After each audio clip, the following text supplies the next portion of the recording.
Okay, good morning, Venerable. Good morning. Good morning, everyone. Welcome once again to Tushita. So if everyone could just put their phones on silent before we start, and welcome to everyone online as well. This streaming simultaneously on Zoom. So just to introduce Venerable briefly, so Venerable Jamyang is from the Netherlands. She met Tibetan Buddhism in 1997 at Tushita in Dharamsala, which a few of us are familiar with, and ordained at Kopan in 2000, also a few of us are familiar with.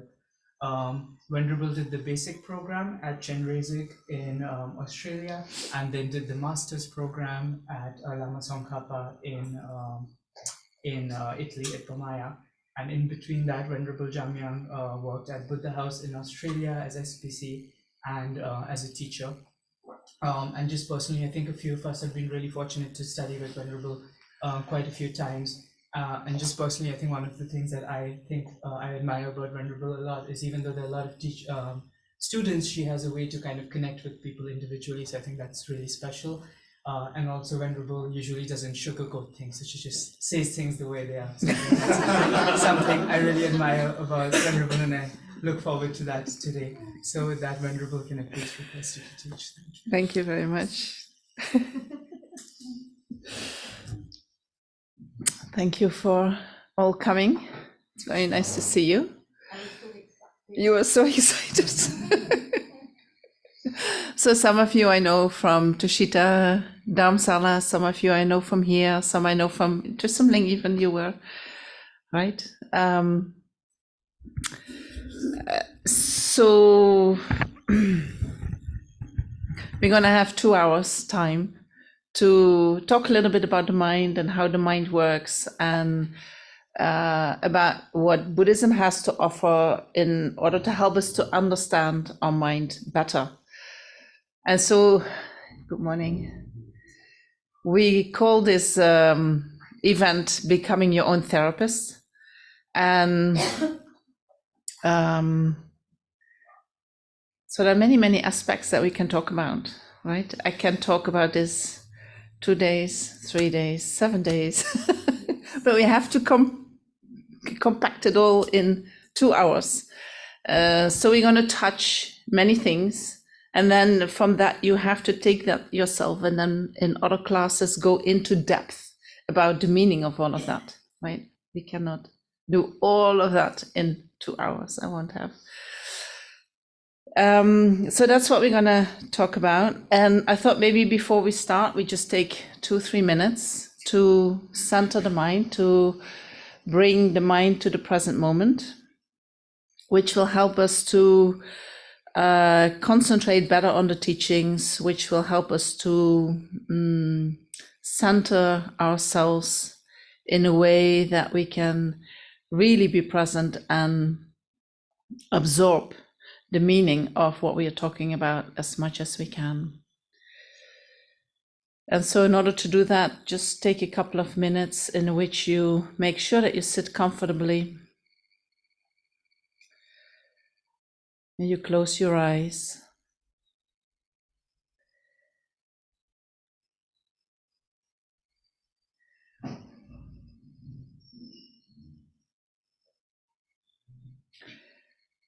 And you connect your mind with your body or with your breath. Just being aware that the body is sitting and that the breath is breathing in every moment that we are alive.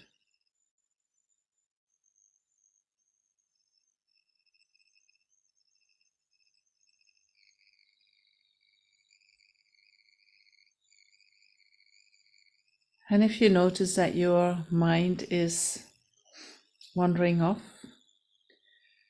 then maybe the mind is going to the past, things that happened before this session or yesterday or any time in the past.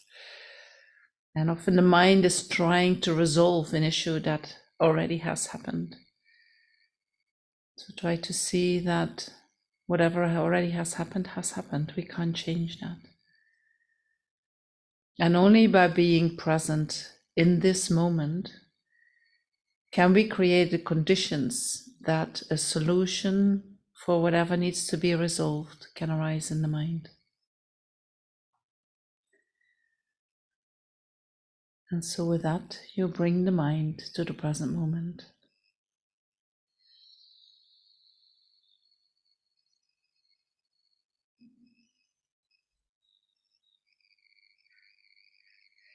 And when you see that the mind is running off towards future events, thinking about what might come after this session, tomorrow, any day in the future, and sometimes we do that because we feel that when we think about what might happen in the future, we somehow get a control over the outcome. But in actuality, the best way to get control over the outcome is by preparing ourselves for whatever is going to come. And that we do in the present moment. By bringing all our energy, all the aspects of our mind to the body and to the breath.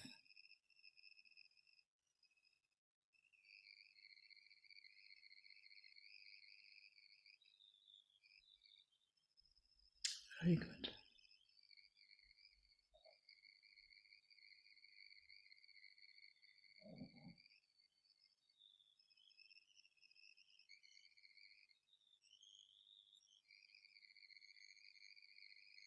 And so sometimes it helps when we breathe in deeply and then breathe out deeply a couple of times.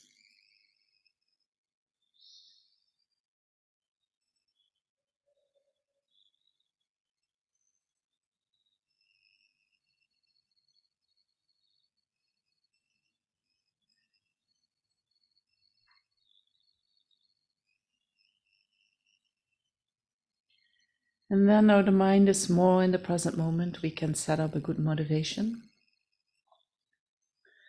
And a good motivation means that it is a motivation in which we're not including only our own benefit and only the benefit for today, but we open up the mind and we can think that whatever benefit is going to come from me listening to the session and participating in the session, may that become a cause, not just for my own happiness or for my own benefit, but also for the benefit of everyone around me.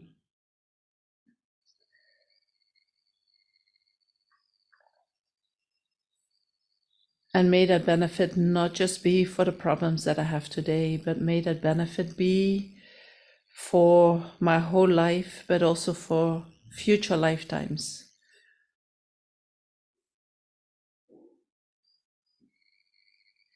May whatever benefit that comes from this, listening to this session, participating in this session, may that become a cause for me to develop my wisdom, to develop my compassion.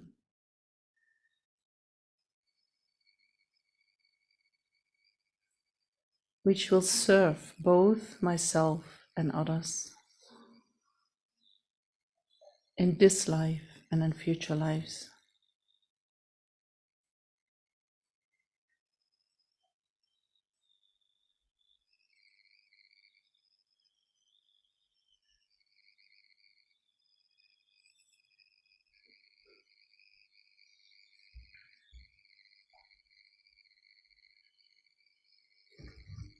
And then with that motivation, we can start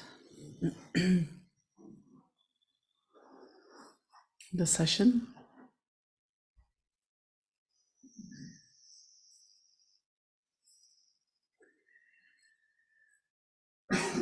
So becoming our own therapist. At times we can all use a therapist, right? Because we all have problems. We all have a mind in which regularly knots occur. We all have situations in which we meet difficult people, difficult situations, and problems arise in the mind. And when problems are in the mind goes around and around and around, trying to find a solution, right? And what happens in the mind is that we go around and around, often in the same way as that we are used to. And I'm not sure who said that. It was a wise man who said the mind that creates the problems cannot be the same mind as the mind that finds a solution for the problems. Right? But we use that same mind to find a solution for a problem that has arisen. So when we think about becoming our own therapist, right, sometimes it's helpful when the problem is in the mind and we go over it again and again. We can't find a solution. Of course not, because we use the same mind that created the problem trying to find a solution. So then we reach out to somebody, whether that is a friend or whether that is a therapist, and we say, can you help me? This is my problem. And so that person comes in with another mind than your mind and says, have you looked at it from this side? Or what if you stand in it like that? Or what if you take the problems that come to you in this way? Right? We get a new idea and then we say, oh, yeah, I could try that. Right? Then already the mind is different from our own habitual mind. Right? So we can need a therapist just as another person to show us aspects of the mind that we cannot see ourselves at the moment, because we go around in our own habit. And so we need a therapist when we are in trouble, right? Not when we feel good. When we feel good, we say we cancel the sessions. Oh, I don't need any therapy today. I'm good today. Right? Only when we are in trouble, we are willing to go to a therapist. And maybe the problem has to be there for quite a long time. Okay, maybe I'm going to share this with somebody. So in general, we can say we are looking for someone to help us with what is going on in the mind when the problems are too big for us, or when we can acknowledge, I do not have the capacity at the moment to find my own solutions, right? And problems in general, we can say we experience that as a suffering. Right? It's not something that we like, it's something that we don't like. When the problem is in the mind is very active in trying to get rid of the problem. True? Have you ever seen that? It's like we think we're trying to find a good solution, but you actually want to get rid of the problem. You want to think in a way that it disappears out of your mind, because it's suffering when the problem is there, right? And just like all sentient beings, we all wish for happiness and we wish for freedom from suffering. That is something that we do automatically, right? We cannot stop doing that. That is our deepest nature. And His Holiness says, and it is the purpose of our life to become happy. Right? So there is nothing wrong with that. We are looking for happiness and freedom from suffering. But the way we do it, do you feel that you are skilled in solving your problems or dealing with your problems or handling problems? What do you think? I saw Nico looking like... Sometimes. Sometimes. Can you say something about that? About what? About sometimes that you are able to deal properly with your problems. When it's a non-emotional, non-personal issue, Okay. it's generally easier for me in my professional setting. Very good. Yes. Most difficult problems come with people. Right. It's not with technology. It's right. Not with routine. Yes. Access. It's people. Yes. Yes. So that is very good. So somebody says it's not with professional problems that there are difficulties in finding solutions, but it is with people. The problems come with people. I would bring a little bit nuances in there. I would say the problems come in our relationship with people. It's not the people who are the problem, it is the relationship that we have with the people that brings us in trouble. True? Sometimes. Sometimes. But then there are people. You don't mind me disagreeing. You can disagree. So sometimes there are people, then the people are the problem, right? It's not our relationship, it's the people. sometimes relationships, sometimes maybe because of genetically or the way that genetical issues. culturally or society or the way we are brought up. It's not the maybe the people, it's we are the problem. Yes, I'm the yes. problem. But even the way that we are brought up, the way that we are conditioned. So when there is a big discrepancy, there is still the relationship that is the problem, right? It is not the person itself. If the person would be the problem, you know, sometimes we can have a huge issue with one person. Every time when that person is in front of us, it triggers something in us. And we are not the only one. Also, many people in our workplace have also problems with this person. So it must be the person, right? That's what we think. That's what we believe. But then when that person goes home, that person might be the best husband or wife, very kind to their spouse, to their children, right? They love that person for who they are. They're not difficult people for them, but they're difficult people for us. So there is something in our connection with that person that triggers or that makes it into a problem. And that can be the conditioning of that person, that can be our own conditioning, that can be our belief systems, that can be, you know, due to causes and conditions, a difficult situation arises, that person is standing in their right, we are standing in our right, and the problems are there, right? If we can take the problem away from the person, then it becomes, we can look more at all the issues that could be involved, right? I think it gives us more, it empowers us more.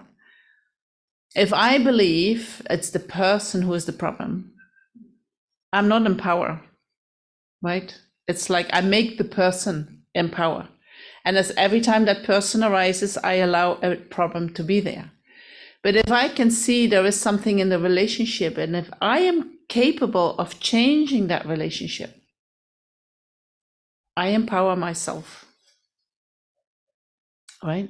Or if I get better skills to deal with that situation, or if I find a way of not getting so much triggered while I'm in that situation, I find, you know, if I take responsibility in that way, I also have the power for changing that problem. If I believe it is just the other person, I have no power. I just want to get rid of that person. I just want to get rid of any interaction with that person. Hi. We already started. That's okay. That's okay.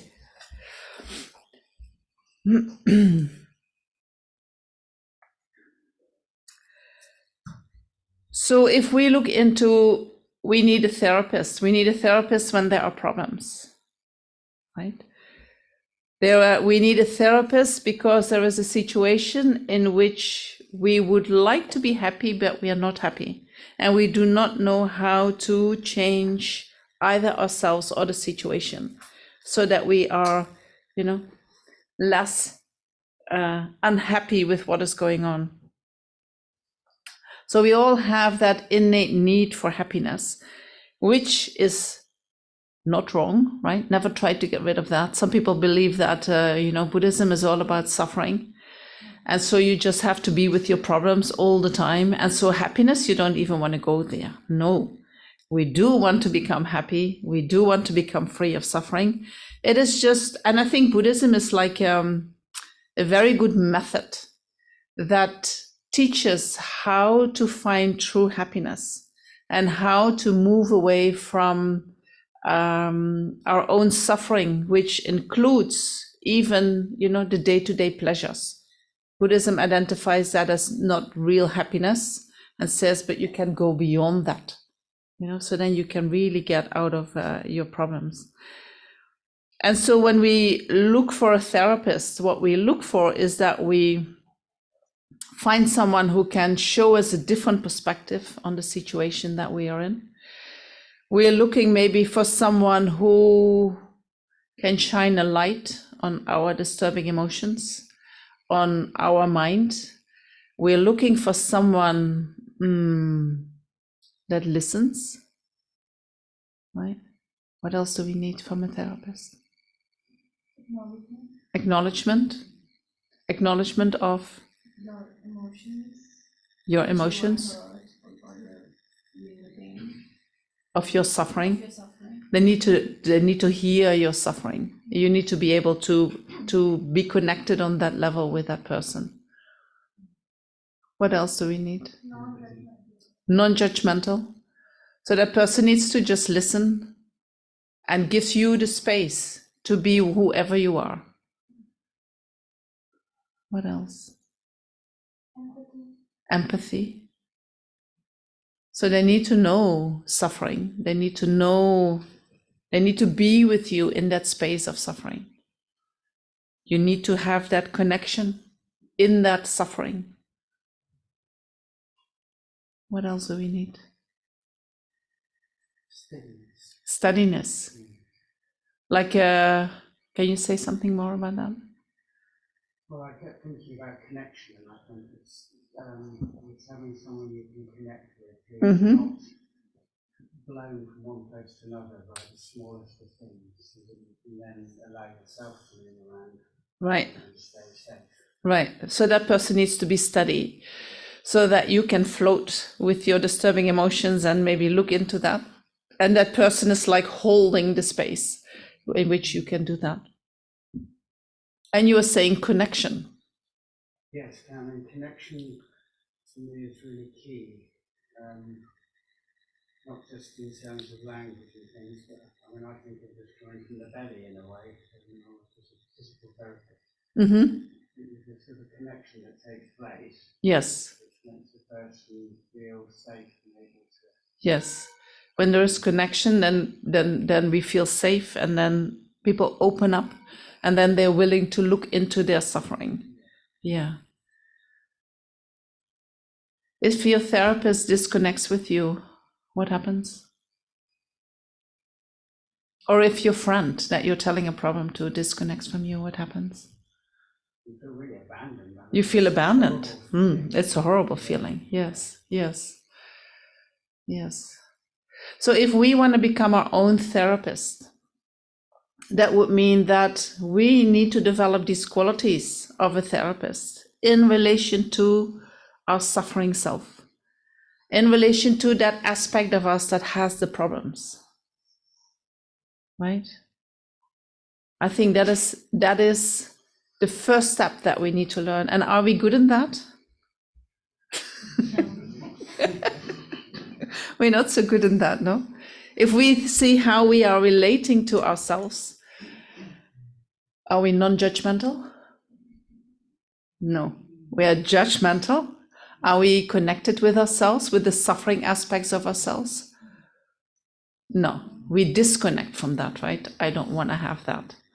We abandon that. So we are suffering from the pain of abandoning our suffering self. So we're not connected with that. Do we have empathy with that aspect of us that is suffering? No. Huh? Sometimes. So when we have the empathy, what happens? You feel fuller. You feel fuller. Feel connected. You feel connected. And then what happens to the suffering when you do that? Stays with you, it feels lighter though. It feels lighter. Yes. So the suffering becomes less. Yes. So if we want to become our own therapist, then I think the first step is that we develop a good relationship with ourselves, a relationship as we would like to see with a therapist, or maybe a very good friend. Right? How do we want a friend to listen to us? How do we want the therapist to listen to us? What if we can start listening in that way to ourselves when we are in trouble? What would happen? We will find a solution within. So that is already a key, listening to yourself. True. So what do we do when a problem arises in the mind? Or a suffering arises in the mind? We don't accept it. We try to undo it. We run away. We push it away. We suppress it. We pretend it's not there.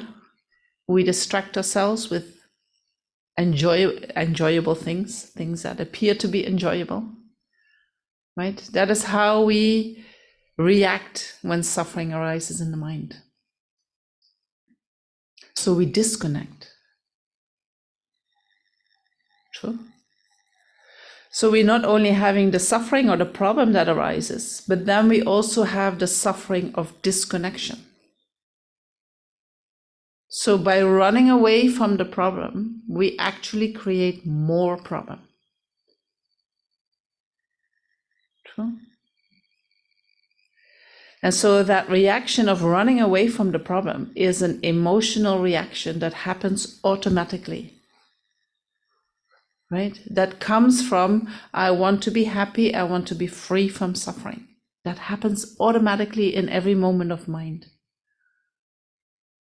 So then when suffering comes and we just rely upon that automatic system of finding happiness and freedom of suffering, what we do when suffering arises, we disconnect from the suffering, or we disconnect from that aspect of ourselves that is suffering. Right? So that is an emotional reaction that comes from the wish to be free of suffering. But when we look into that, that disconnect actually causes us more suffering. Right? Which means that the emotional reaction or the emotional tool that we have to find freedom of suffering actually brings us more suffering. True? I find that always something so painful to see, you know. It's like we are relying upon that reaction to bring us happiness, but it is not functioning in the way we believe it is. It is actually doing the opposite. It disconnects us, it creates more suffering instead of less suffering. So that means that when we go through life without paying attention, without being mindful of what is happening, and we trust that when we follow our feelings, we're going to be all right, that we will end up in a situation where we're going to discover, maybe it wasn't true, right? I thought that my reaction would bring me freedom from suffering, but it hasn't happened so far. I thought that if I just follow my feelings, I'm going to find happiness. I thought that was true, but so far, has it been taking us to the happiness that we want to have? I mean, if it does, please tell me, you know. I haven't found it yet, but right? We follow our feelings. This is what we hear everywhere. Just follow your feelings. You're going to be happy. It's not true. Have you experienced that? Well, I was thinking I actually end up wallowing in self-pity. I end up wallowing in self-pity. Yeah, which is worse than disconnection, but then eventually it also goes into disconnection. And then eventually you disconnect from that. Yeah. But if you follow your feelings in order to find more happiness, does that work? Also not. Why not? Or what happens? Well, it's just not taking care of my own pain. You don't take care of your own pain when you do that. But if you go out and you think, I want to be happy today, you know, I'm just going to follow my feelings. Is that bringing you to the happiness that you want? If you forget the suffering for a minute and follow the feelings in order to find happiness, no? Where does it take you? It takes you into another, it's like a samsaric cycle. You keep going round and round and round. You're not really looking for the solution, but trying to just get away and run away from the problem. Right. So often we use our finding happiness as a way to run away from our problems. Right. But what if we don't have too many problems and we want to look for happiness? And I follow my feelings, you know, what do I want to do today? I'm going to do this, I'm going to do that, I'm going to do all these things that make me happy. That's suppressing. That's suppressing.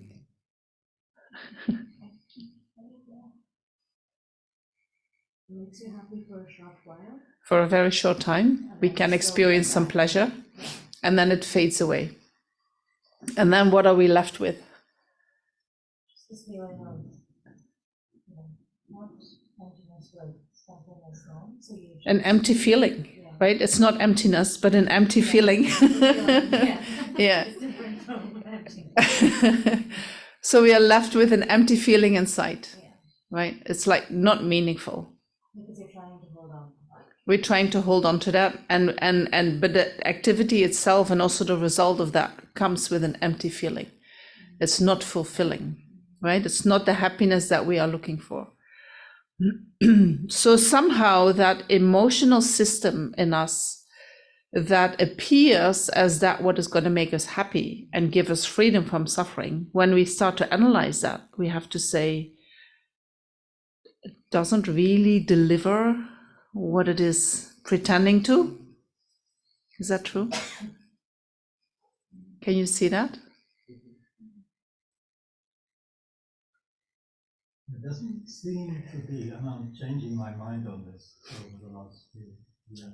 I don't think there's a problem with feelings. Mm-hmm. There's a problem with our motivation and with, in my case, self-centeredness Mm-hmm.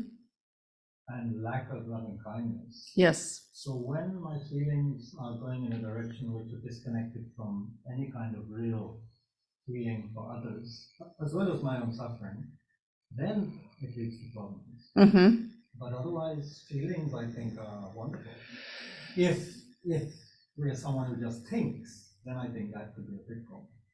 If we're just thinking rationally all the time, Right. disconnected from more heart, to use non-Buddhist language, Yes. then I think that can be an issue. That lacks juice or kindness and more, So that I think, if we could bring thinking and feeling together more. Yes. If we can bring thinking and feeling more together. That I think is, that I feel is for me a better dialogue. That seems to work. And just having tremendous sense of affection for oneself and for people. Yes, having affection for oneself and others, wanting others to be happy, that helps a lot in finding more happiness. And also being aware of impermanence. And also, Impermanence. yeah.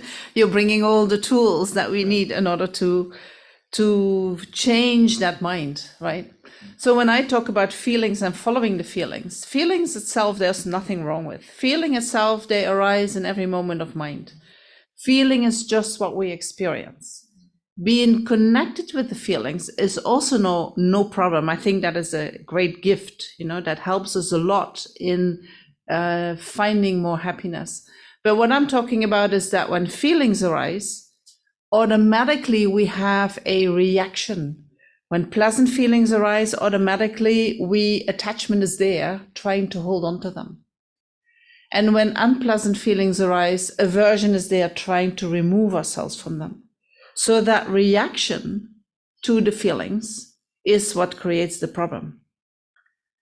Right? So when unpleasant feelings arise and aversion is there to separate us from the feeling, that separation we can experience as a self-abandonment, right? An aspect of us that is suffering, we don't want it. And when pleasant feelings arise, our attachment comes trying to hold on to it, trying to generate more pleasure, actually stops the pleasure. It is like you cover up the pleasure. You try to grab it and it's gone, right? Oh, I want to have that. You grasp, happiness is gone, right? So that is what I mean with following the feelings. There was an emotional reaction to the feelings. And when we just go for that without any mindfulness, then that reaction is bringing us the opposite of how it appears to be. Can you see that? And so one clue that comes from that is that if we would bring mindfulness to the feelings, then we can also become mindful of that reaction that arises. And then we have a choice. We have a choice. We can say, There is a pleasant feelings. I enjoy that. I should fully enjoy that. But I don't have to hold on to whatever is giving me the pleasure. I'm just going to let it go. I am mindful of my experience, but I'm not going to go into how I react to the experience. Same with unpleasant feelings. When they arise, instead of saying, I'm going to push them away, we can say, what is that? What is that feeling that is arising? It hurts, right? So can I give myself, can I create a space for myself in which it is safe to experience that hurt? Because once I have experienced that hurt, there is no need for aversion to come anymore. And aversion is something that is disturbing my mind. It is something that is connecting me from myself.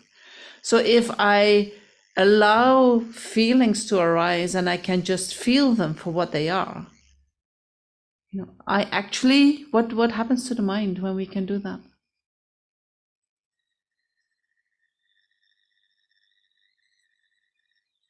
If I have pain and I sit with the pain and maybe I cry and I feel it and I feel it, then what happens after that? Once we have done that? You become lighter. We become lighter. What happens in the mind with the thoughts? We become calm, right? So that we become more peaceful. Well, when we follow these when we follow the aversion that we have for suffering, that disturbs the mind, right? We're trying to get away from it. We're trying to get away from it. But the moment we say, I'm not going to get away from it, I'm just going to feel it, then the mind changes. The mind becomes calm. So feeling itself cannot disturb the mind. But the way we react to the feelings, it disturbs the mind. Trying to run away from suffering, trying to run away from problems, that is what aversion does, right? Finding an escape. How can I get out of this? But the more we try that, the more problem we have in the mind, the more disturbance there is in the mind. Is it? Can you see that? Is that true? And the moment we say, okay, I'm in this, I have to take it. It has come in my way. There is suffering, it hurts, it's painful, but I'm going to sit with it. The moment we can say that, something changes. We stop running away. We stop trying to cover it up with pleasantness. We stop trying to distract ourselves. We accept it. The moment we accept it, peace will come. True?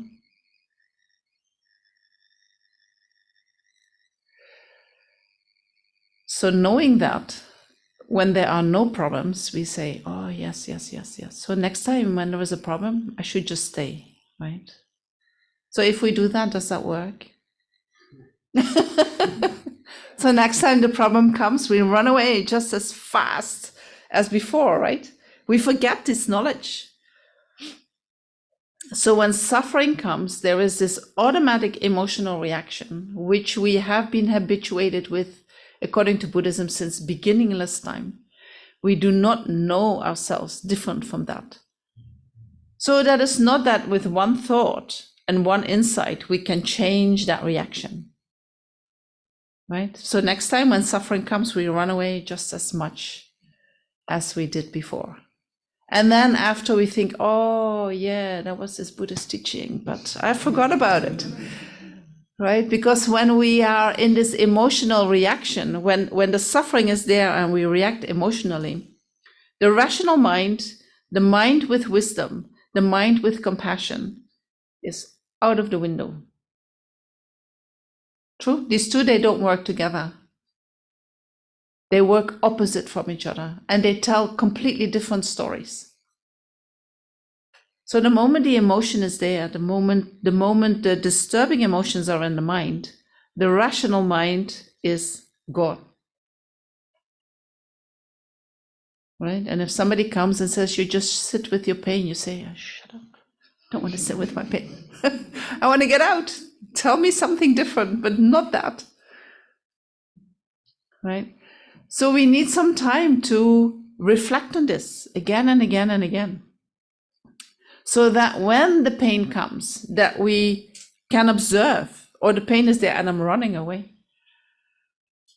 right? And then even if it is so strong that you feel like, but I have to run away, you keep running away, but you observe yourself running away. If you can step back a little bit and observe the pain and observe you running away, the running away is already less strong than when the running away is in your mind without having any wisdom that says, oh, I can see that I'm running away. True. So seeing that is the first thing. Observing that is the first thing that you need to do. How do we respond to this anxiety, Venerable, when we keep rationally hearing that the more you sit with it, the more sucked in you will be. So there is. The more you sit with it, the more sucked in you will be. You will start wallowing in it. So then one part of your mind would say this. If you sit with a problem too long, then you are wallowing in it. If you sit too long in the problem, you are wallowing in it. So you have to, so there is the feeling that arises. And then there is the disturbing emotion, the aversion that comes from that follows that we want to observe. And then straight after that, there is a mental engagement. We talk in a certain way to ourselves, right? So first of all, we need to acknowledge that there is a feeling of suffering. And then we need to see that there is an aversion to that feeling that makes that we want to run away. If we can see these two aspects, we are already doing quite good, right? We want the therapist to say, so how are you feeling? No, go a little bit deeper. What is the real suffering, right? So you want to be aware of that real suffering. And then the therapist will say, can you see that you try to run away from that? So when we can say that to ourselves, we are already quite on the good way. Then on top of that, we have what we call mental engagement. We're going to comment either on ourselves or the other person or the situation, and then we can start wallowing, right? Ah, poor me, why is it always happening to me? They always need to come to me, they never take anybody else, whatever, right? Or we start talking bad about ourselves. Oh, stupid you always let it happen. Why do you never stand up for yourself, right? What do we say to ourselves when we suffer? You failed again. You didn't see it, right? What else? Have you ever watched what your mind says when you suffer?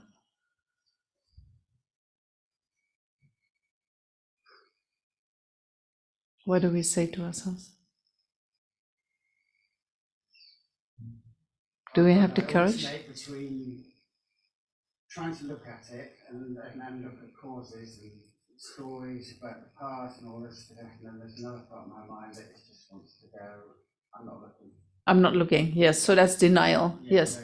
But how do you judge yourself when you suffer? Very badly, yeah, very weak. You're a weak person. Independent, not independent. Not independent, you totally depend upon others, you know, you don't take care of yourself. You're so weak, oh my gosh, right? What else? This interesting reaction when I bump into something, I swear at myself. You swear at yourself, yes. Instead of, massaging the bit. Right.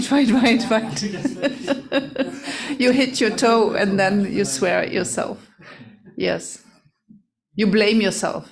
Yeah, totally, yes. So stupid, right?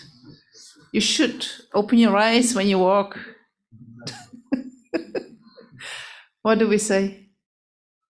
It's very self-critical in the sense that how you keep landing in the same position again and again. You decided it for yourself that you see this situation differently, but then again, even after taking that decision, you end up being in the same situation, and then the self-talk becomes very self-critical. Then what do you say? Of course, that you're so stupid. I'm so stupid. Everyone has a little bit different critical self-talk, and I'm asking you this not so much to expose you or whatever. So if you feel uncomfortable, you don't have to say anything, but think about it. What do I say to myself? And then think, would I say that ever to anybody else, right? If somebody else hits their toe, do you say, "You're so stupid, you should open your eyes"? No, we don't, no, do we? You do. I used to, yeah. You used to. So what do we say to our best friend when they hurt themselves? Best friends, you can be very rude to. Really? Tell them off and say, Again. Really? seriously? Really? Yeah, best friends you can be as critical as you can to yourself. Really? Yeah. Okay, what about your kids? How do you do with your kids? Depends on the age of the kid. Right. Take a little one. 2-year-old, 3-year-old, they hurt themselves. They come to you. I'm so in Just pain. give them a hug. You give them a hug. Yes. Yes. You're not telling them how stupid they are. Right? True. Do we treat ourselves differently than we treat others in general? All the time. We are. Depends Depends. on our connection with the other. If we're Uh-huh. attached to them Yes. and we want something in return from them, then we're very nice to them. And I've seen people in the metro really getting angry with their child for just stumbling or having some problem, and then the parent is very impatient and angry. It makes them very sad. Right, right. Yeah, sometimes parents are very critical with their children. Actually, they're being critical with themselves. aren't And they are very critical with themselves. That's Because they true. see the child as a report card on them. Right. And it's, oh my God, my child is misbehaving. Again, it's about me. Yes. Me. Yes. It's My not child about is misbehaving and therefore I'm going to be exposed, right? So I need them to shut up. Yeah. Yeah. So that I look like a good parent. Which is saying I'm bad. Which is saying I'm bad. Again, Yes. saying I'm bad. Yes. More conscious when you get validation externally from someone about your image. Within you, you can be brutally honest. Because, like she said, there's a report card. Someone shouldn't see you in negative terms. Yes. But with you, if I talk about myself, I'm very positive and critically examining myself. Yes, that's a weakness. Uh-huh. Yes. But you can say that as a weakness in me, and you can say that with a judgment of how stupid you are and just get over yourself. But you can also say that with just an open mind. Yeah, that is a weakness in me, and I'd like to improve myself in that situation or in with that capacity. Right? And I'm looking for that critical voice that I sometimes feel is like a stick. We are suffering and we take out the stick and then we beat ourselves up because we are suffering. Have you ever seen yourself do that? A lot of times what happens, like for instance, if I say recently I was playing a match, so I could not win it, and the voice said that you are like that, you cannot do it. But then I remember it's not me saying to myself, it's my father used to tell me. It's a lot of conditioning or the memory that is playing. It's not Yes. you talking to yourself. Yes. So that critical voice can be a representation of how your parents were critical about you at a certain age. And we internalize that critical voice. And we use that whenever we feel that we are failing or when there is something that, we can't show the world, then we use that critical voice that we've previously heard from our parents, and it becomes our own critical voice, right? And then when we recognize that, hey, that voice, that doesn't have to be like that. Yes, my dad spoke to me like that, or my mom spoke to me like that, but I don't have to repeat that. I can change that. So instead of being so critical with ourselves when we are suffering, we can say, how can I be more loving and caring towards myself when I'm suffering? How do we want our therapist to be with us when we talk about our suffering? No, Venerable, I have a point. Sometimes it is not us. We are very humble. We are conscious of our feelings. We are kind to ourselves and others. Yet there are people who poke you each time because they have a critical thinking Yes. and they don't see good in you, Yes. and they repeatedly tell you you're doing this wrong, even if the mistake is this tiny, Yes. they would still point it out again and again. Yes. But you also see it We see it as a mistake. But you also see it as a mistake. Yes, but it's not as critical as being pointed out and made an issue out of each time. Yes. And it's like that could be overlooked with a smaller discussion instead of making it into a big point. Yes. And there are things that the person, then you can see it, that person's insecurity, which is reflecting each time, because probably that person doesn't have the patience with dealing with mistakes that other people make, or how much to let go, or how much to overlook and say, okay. And we have the problem that others are critical with us. Yes. Right? We have all the patience. Our ego feels hurt when people criticize us. Yes, right? You do have patience with the other person as well. All right, that person is at it again. You have patience with the person, but then there comes a point where you feel like, okay, I'm done with it. Right. That can be, you know. But I think how we treat ourselves is one step in how we can find a way to be better with ourselves when problems arise. And then one problem that we can have is that others are critical to us. Right? These are two different issues, I think. So I think they need two different approaches. Once we can be loving with ourselves, we are kind to ourselves, we are forgiving to ourselves, we do not expect perfection from ourselves. We don't see, you know, you can think, oh, that is a mistake. What if mistakes don't exist? The beauty of it is like such people, they don't stop until you say sorry. That's yes. the beauty of it. And so then sometimes you just say sorry just to make it stop. Get over with it. Yeah. Just to stop it. I'm so sorry for my existence, you know. I'm here right in your face. I'm so sorry that happened to you, you know. What can you do? And just think that you are saying sorry for them, not for yourself. But it doesn't mean, so there are many ways that we can become more skillful in being with difficult people.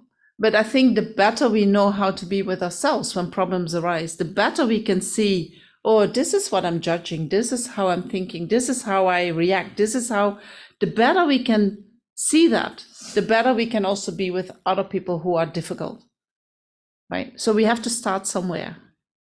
And if we create first a good relationship with ourselves and we know how to be with suffering, and instead of running away from any suffering that arises, we can be with the suffering and listen to ourselves while we are going through that experience. Then from there, we have skills that we can develop to how to be with others, right, who are difficult. Being good to yourself doesn't mean that we need to take anything from others, right? At a certain point, it's like, thank you very much, and I'm going to move on. Right? It's like, I don't want to use my life to be with people who are constantly criticizing and don't give me any space to move. If I have no other solution than leaving, it's okay to leave. We don't have to be doormats. But who will decide that I am different to you or that? That one is... Well, it doesn't matter if you're difficult or the other person is difficult. So sometimes, right, we are with what we feel difficult people, and we walk away from these people, and then after 1 year, 2 years, we end up with another person who is similarly difficult, and then we might again get a divorce, and then we marry another one who is similarly difficult. Right? At a certain point, we need to think, wow, this is the third time that I have this similar difficult person arising and appearing in my life. Maybe it has something to do with me. Right? So there is always part of it's always ours, part is the others. Some of us are so used to being with, to taking the blame from people that they stay in difficult situations where it's maybe very unhealthy to stay in.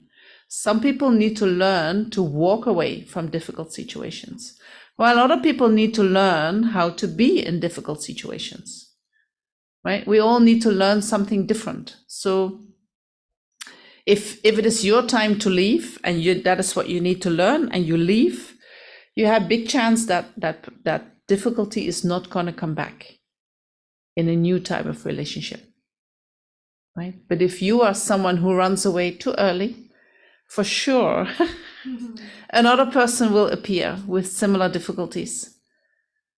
You think, how is that possible? It happens again to me, right? So you haven't fully understood that whole, you don't have full insight into the problem, into the conditioning, into your own beliefs, into your own reactions. You don't have fully understanding of that aspect of life. So then it comes back again and again and again until you get that understanding.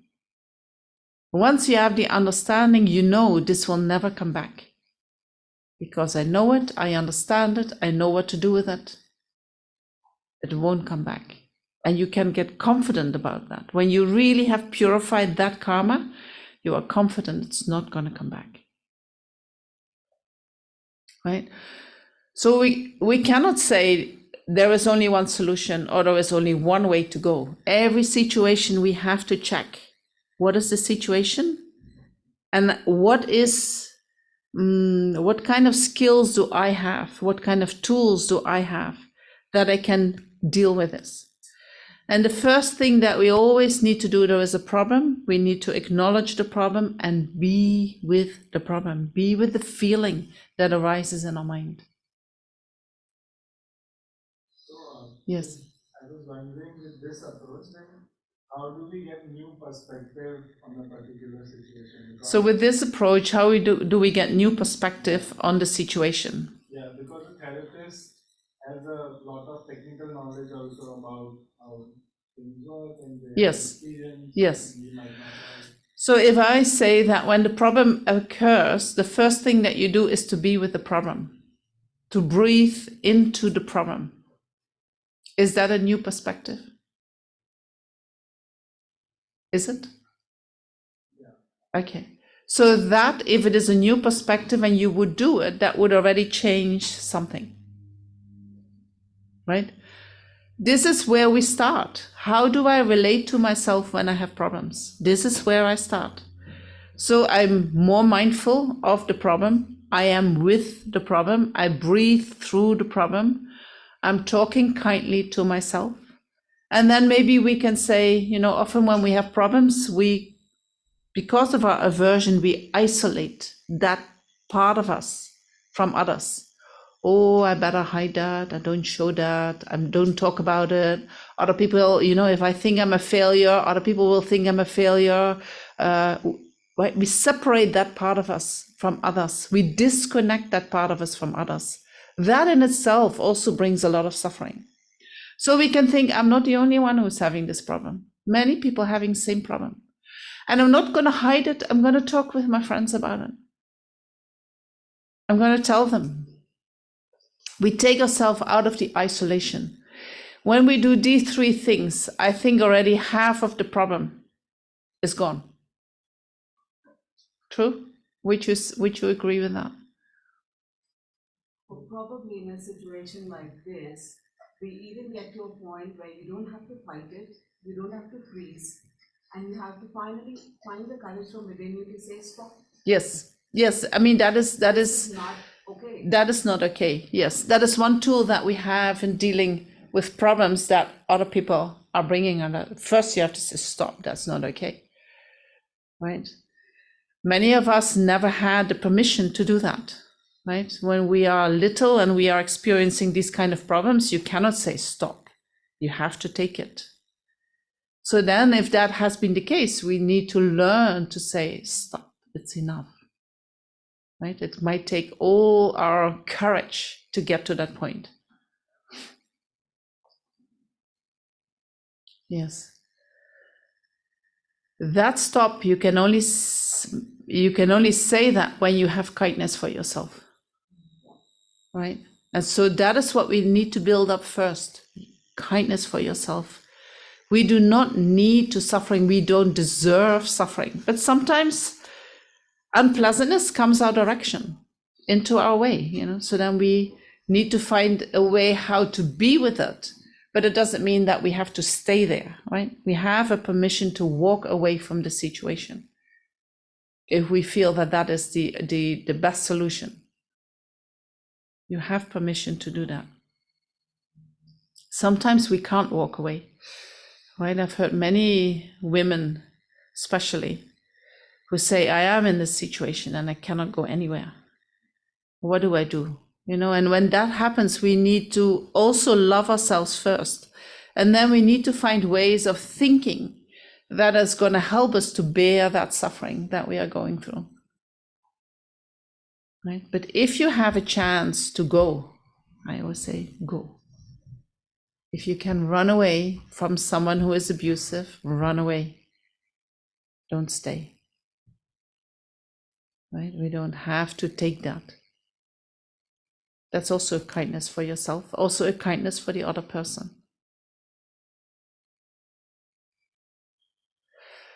So that relationship with ourselves is the first thing I think we need to do. By becoming your own therapist. How do I relate to myself when I experience suffering? And then we can say, do we have a break? What time is it? Do people need a small break? And then we continue. So this is the relationship with ourselves. And then we can see, okay, what else do we need to create an understanding, to create more wisdom, more insight into the mind and into the mind that is experiencing the problem, right? So first the relationship with ourselves, then we're going to look into the mind. What is happening there? So if you need a small break to go to the toilet or... So there's tea and snacks and drinks back there if you want, and the toilet is right upstairs. Is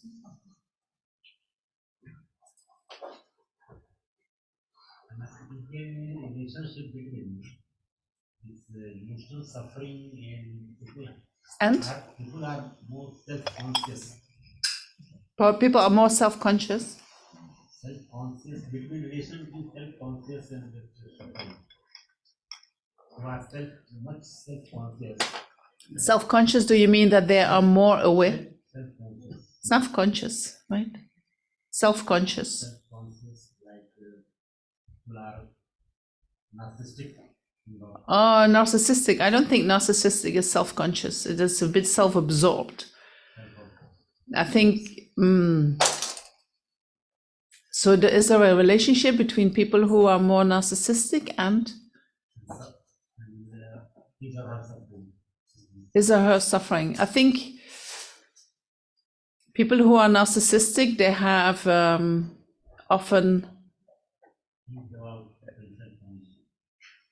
there is a huge reject from their own suffering, a disconnect from their own suffering. Right? With a narcissistic person, you can never really go to the point where the suffering is because the pain is too intense. And so however they behave is a reaction to their suffering, is trying to get away from their suffering. It's like a denial of their suffering. So sorry, guys. The mic was off. It was muted. It was muted, yes. We rewind. Very sorry. The recording is on, but we had muted. And I was answering a question from online, right? Which was which was like, why is it that when we are more mindful of the feelings that we feel more lighter inside? And so what I mentioned, and I say it very quickly another time, is that when feelings arise in the mind, and these are feelings of unpleasant by nature, we try to suppress these feelings. We try not to feel these feelings. We try to separate from these feelings by reacting with aversion to it. And because of that, the feeling will stay in the mind. What the feeling wants to, how feelings work, is that they arise in the mind, and once they have fully arisen, they will naturally dissolve into the mind. And so when we know how to step back and not get into that aversion trying to separate ourselves, but if we can allow these feelings to arise and be with the unpleasantness, then when that unpleasantness gets to its height, it will naturally dissolve back into the mind, and then it's gone. The feeling has been experienced and it is gone forever, will not come back. That same feeling will not come back. Similar feelings might come back, but that one is gone forever. So then when that is gone forever, we feel kind of more light, like, oh, how did I do that? Fantastic. So then when problems arise in the mind, we have this feeling of being clogged up, or, all these thoughts going around and not knowing how to resolve the problem. I have more and more the feeling that with going around and around, we're never going to resolve the problem. I don't think that mind has the capacity to resolve problems. So what we can learn is we can learn about the mind, we can learn about how the mind works, and we can learn about how the delusions work. We can learn about identifying our wisdom mind. We can learn about how to not identify with certain emotions, with certain beliefs, right? We can learn to step back and let things happen. But I think we find that very scary in general, right? We feel like we want to be in control. So I want to be in control. I want to make sure that the things happen the way I want them to happen. But in Buddhism, Buddhism gives so much information about what is happening in the mind and how the mind works, that the more knowledge we gather about that, the more we understand what is happening when problems arise. Right? So when problems arise, we can say there is first the feeling, then there is our reaction to the feeling, whether that is aversion or attachment. And then there is mental engagement, our mind commenting on it. When that arises in our mind, they all look like one and the same thing. And often when I hear people talking, they confuse feelings with disturbing emotions, and they think that's the same thing. For instance, we say, I feel angry. I feel angry, right? But according to Buddhism, anger is not a feeling. Anger is a reaction to the feeling. Right? So there is a feeling which is pleasant or unpleasant. And then there is a reaction to that feeling, which says, I want more or I want less. Right? And then on top of that, there are the thoughts. And the thoughts, the way they appear to the mind, is as if they represent reality itself. So when our mind starts telling a story, we believe that the mind is representing reality itself. We don't see a difference between what goes on in our mind and what is actually happening. We think they are the same thing. True? So when we start sitting with our own mind, we need to kind of pull it. What is what? What is the feeling? What is my reaction to the feeling? What is the story that I create around that? And is that really true? And especially when we have a problem, it appears as really true. And our reaction appears as something that is really needed. How can I not react like that? Right? So that makes it difficult. And that makes that we need to gather a lot of knowledge, and we need to keep thinking about that knowledge in order to be able to start shaking that belief that what is happening in the mind is the truth or is representing the truth. Because it is not. Is it? Not. No, what's in my mind, that's for sure. Not in your mind, you have discovered that. That's very good. That's very good.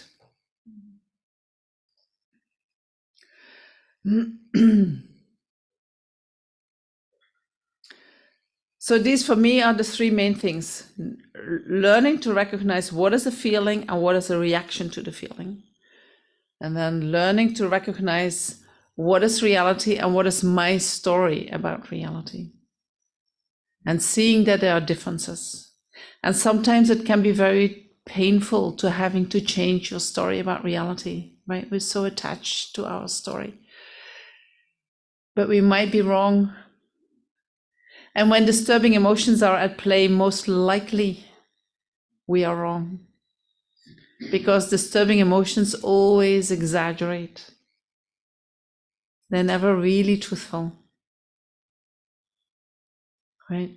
So when we talk about feelings, then we talk about pleasant feelings or unpleasant feelings. And when we talk about disturbing emotions, we talk about initially attachment and aversion. Attachment when pleasant feelings arise. Aversion is there when unpleasant feelings arise.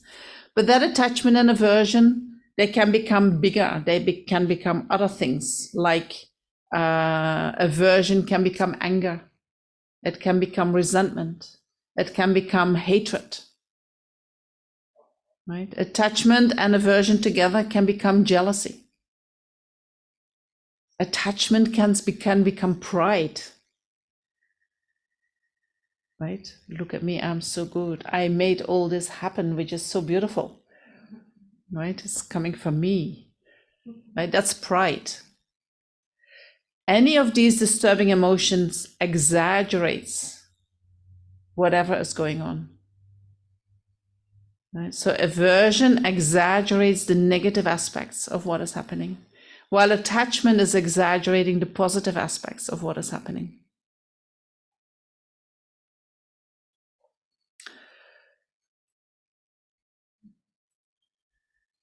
So when we can see, oh, this is my attachment trying to hold on to something, and it is making up a story about something, which in actuality it is not as beautiful as I believe it is, right? That is a way that you can catch yourself. And then you can apply an antidote, like you can say, for instance, I fall in love with someone. And the moment I fall in love, that person appears as the most beautiful person in the universe, right? Everything in that person is perfect, good, nice. Wow, fantastic. Look at my, right? It becomes my trophy. Look at my trophy. I mean, falling in love is very hard to counteract, but you can apply that to any situation, right? In terms of anything that we like in life, we exaggerate how good it is. So then we can think, well, you know, maybe not everything is that good. When we are in love, that voice is not going to listen. We truly believe it, right? But when it is not so strong attachment, then maybe we can reason with that, and we can say not everything is good. You know, and you believe that it is this great, but it is also impermanent by nature. One day it's going to fall apart. One day my attachment to that thing is going to become less, because also my attachment is impermanent by nature. And so I don't have to hold on to so strongly today. Right? So we can contemplate the nature of that attachment. Because attachment is out of sync with reality. It is out of line with reality. And by contemplating or by analyzing attachment and by reasoning with it, we can make it a little bit, maybe lessen it a little bit, believe less in it. Right? Then we become more in touch with reality as it is. And the same we can do with aversion. Aversion exaggerates the negative qualities of something, right? And we can say, not everything in that person is bad, right? If somebody really hurts us or is annoying or whatever, we see every aspect of the person as bad, right? The way he looks, the glasses he's wearing, the jacket he's wearing, it's all, we don't like it. right? We can say, that is just my aversion projecting that onto that person. It's not that that jacket is by nature ugly, right? If somebody else wears it, or if I would see that person in a different light, I might actually like it. Right? If we can reason in that way with ourselves, the aversion doesn't grow that big. Then the problem doesn't become that big. If somebody says something bad to us, and it really hurts us, that whole person becomes bad. And not only that one thing that that person has been saying, but everything that comes out of his mouth is bad. Right? That's what our mind creates. That's not true in reality, but that's what happens in our mind. The aversion can be so strong, oh, we can't be with that person anymore. But it's not that that person is so bad, it's our aversion that makes that we can't bear that.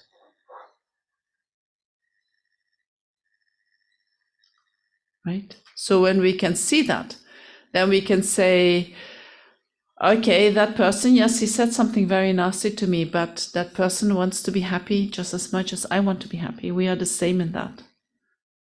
And that person wants to be free from suffering just as much as I want to be free from suffering. We are the same in that. And so, although that person has been hurting me, I want that person to be happy. And so what happens when I wish that person to be happy? What happens with my anger?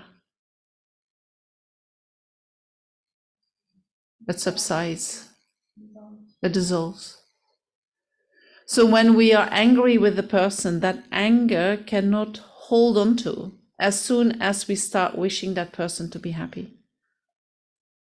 Because it's not possible for the mind to hold two opposite minds with respect to one object. So I cannot hate and love at the same time. I can only do one thing with respect to a certain person at the same time. So when anger is in the mind, the moment I can generate love, the anger subsides. Does that mean that when the anger subsides, anger appears to us as a protector, right? It protects us to be close to that person. So we feel like I'm not going to love that person because then I have to be with that person, right? But that's not true. So Buddhism says if we can generate love towards a person that we do not like, that doesn't mean that that person becomes a good person. It doesn't mean that that person suddenly has all good behavior. Us seeing negative behavior is not necessarily a mistake of our mind. That person might engage in negative actions, which are unhealthy for me to be with. So although in my mind I generate loving kindness for that person, physically I'm going to move away from that person. Right? In Buddhism, when we practice loving kindness and compassion for all sentient beings, that is never a reason to accept any type of abuse or whatever. Right? For us, it's sometimes difficult to see that that is different. So when we practice that in our mind, we practice that on the mental level so that our mind is not so disturbed. But on the physical level, if you can walk away, walk away. Right? You wish that person best, but you say, but I'm not going to stay here. And so this we need to differentiate what happens on the physical level, what happens at the mental level or the emotional level. So our disturbing emotions, they blind the mind, they create big part of our problem. We counteract that by generating loving kindness, compassion, for instance, or by thinking about impermanence, by thinking about the nature of reality. That is to take care of our own mind. But then how to take care of our own, our body, our environment, we do that on a physical level. Venerable, in such a situation, is it worth the effort trying to explain it to the person that what is the person doing? Is it worthwhile to explain what a person is doing when you are on the verge of walking away, or? Yes, when a person is repeatedly doing something, Yes. and then the person is not able to understand, you've sorted it out within yourself. Yes. What you want to do and how you want to deal with it. Yes. Is it worth the effort? Because you know that this is a continuing relationship. You're going to be working for a long time together, or you're working in the relationship for a long time. Is it worth explaining and investing your time explaining to the person that so we like to explain to the person, right? This is what is happening. I do want to stay with you. I do want you, but you need to change because this is too painful to be with you. So why do we want the other person to see that, although you have been trying to explain that for a long time? You still feel like maybe I should say that one more time. Maybe then he's going to get it. Right? Huh? maybe? So we have some idea, right? So when you find yourself doing that, you can, I would say, do you doubt your own explanation? The person still does, you have explained this 10 times, 20 times to that person, and he still doesn't get it. So do you still feel like I should maybe explain it a little bit different? Maybe then he gets it? Right? That's what we do, right? So then you have to see what is it that you give yourself a message.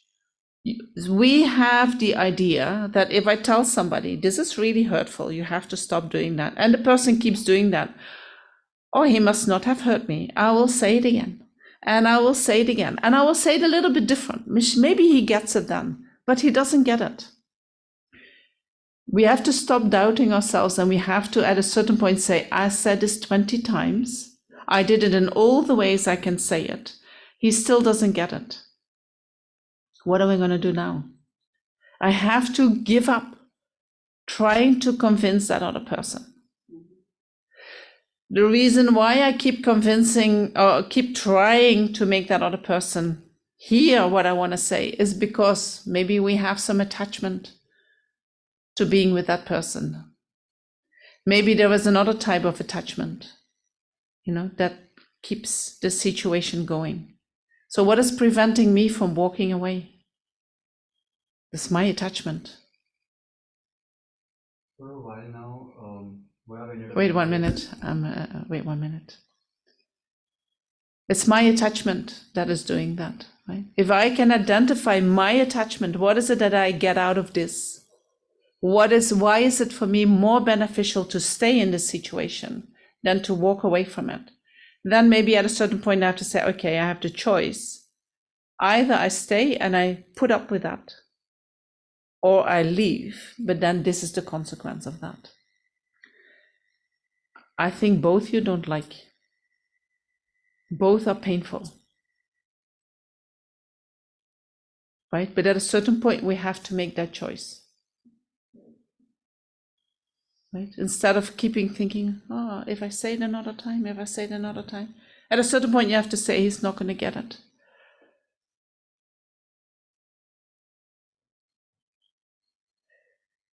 Right? Maybe he doesn't have the capacity. Sometimes in order to really hear another person, we need a capacity emotionally in our heart to see things from a different perspective.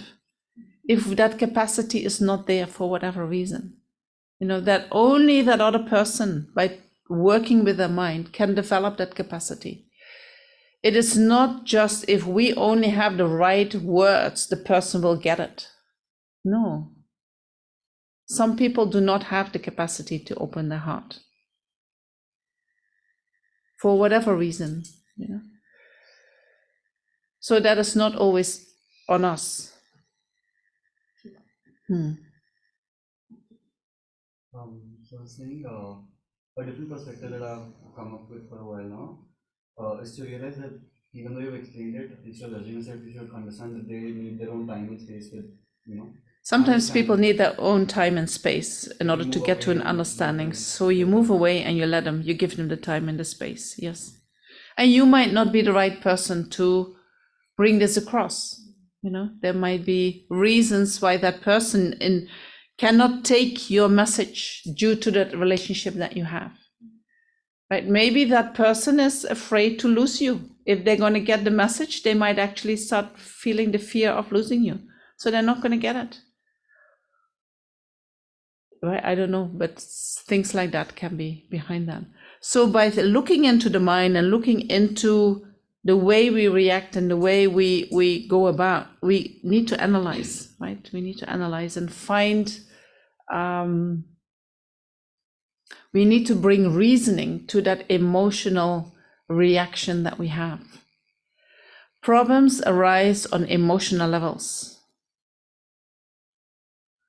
The less awareness we have around situations, the more problem can arise right there. The more mindfulness we bring and the more awareness we bring into something that we define as a problem, the more that problem, it cannot stay that one thing. It can start to dissolve as a problem. Problems arise from causes and conditions. Right? Often, according to Buddhism, the causes and conditions that lead to the problem have been created maybe a long time ago. And so then they arise. And then what we do is we feel I have to resolve that problem. And I have to get into the problem and do something about it to change it. Sometimes I wonder, I'm not sure, you tell me what you think, but sometimes I think when the problem has been created by causes and conditions that have been created a long time ago, and it arises now in my mind, do I really have to get into the problem to resolve it? Or can I just step back and let it happen and do its own thing and let it resolve on its own record? Right? So sometimes we are with a person and we love that person and everything is great and fantastic. And then one thing happens, problem, huge problem that we think, I don't know how to overcome this problem. And we think, how is this possible? I had this fantastic relationship and now not much is left. What happened? So what if we could say, maybe that's karma. Maybe the karma now is finished for this moment. I'm just going to step back. I let it be. I'm not going to try to resolve it. I'm going to wait till I feel that I can actually really reconnect with that person. But I feel now there is no connection possible. We are in totally two different worlds almost. So there's no connection. I'm going to wait till the causes and conditions arise again when I feel that connection is possible. Then I make my move. But not now. I'm just going to let it be. How would that be if we can do that? Perfect. There is a question in the back. Like now that we were talking about suffering and just to face it, so can we take it in this angle that that's also the karma ripening just now? Yes. So just be, okay, let it happen. Yes. When suffering arises, we can also use karma as karma is the reason why we suffer, right? Karma means the way that karma ripens is with whatever we experience. Whatever we experience is the result of karma. Whether a good experiences or bad experiences, they're both the result of our previous actions. So when suffering arises, karma has already been created. The suffering is there. If I can just take it and feel it and be with it, the suffering will quickly disappear and the karma is finished, right? The karma has been created, has been experienced, and it's finished. It's true. When we start to try to get rid of that suffering, we're actually creating new karma. Right? So it's very good if we can step back and just let it happen. We are not trained like that. Right? We always want to interfere. I need to do something. And maybe that is connected with that we feel like a loser when we have problems and we don't resolve them. You know, what kind of person are you? You should do something, right? How many times do we hear that? You should do something. Not doing anything is not appreciated. I don't know, is that not appreciated in the world? There is the conviction we need to do something, no? There is a problem, you need to fix it. Well, what if we leave it? So we're not trying to fix the problem, but we leave it, we let it be, and maybe there is another way to get around it, not to get in it. And maybe we just need some time to let it do its thing, and when that has passed, we reconnect.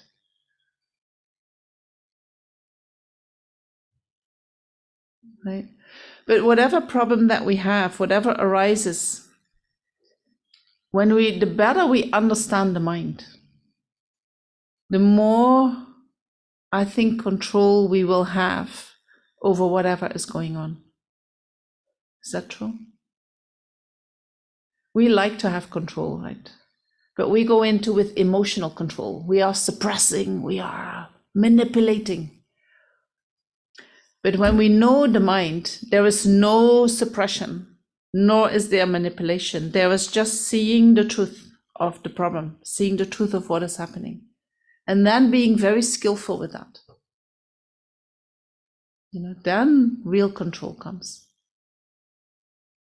Control means that I have so much knowledge and wisdom that when things arise, it's not my disturbing emotions that are ruling the scene, but it is my wisdom that knows how to back off and how to be with it in a skillful way, so that whatever problem has arisen can naturally dissolve as quickly as possible.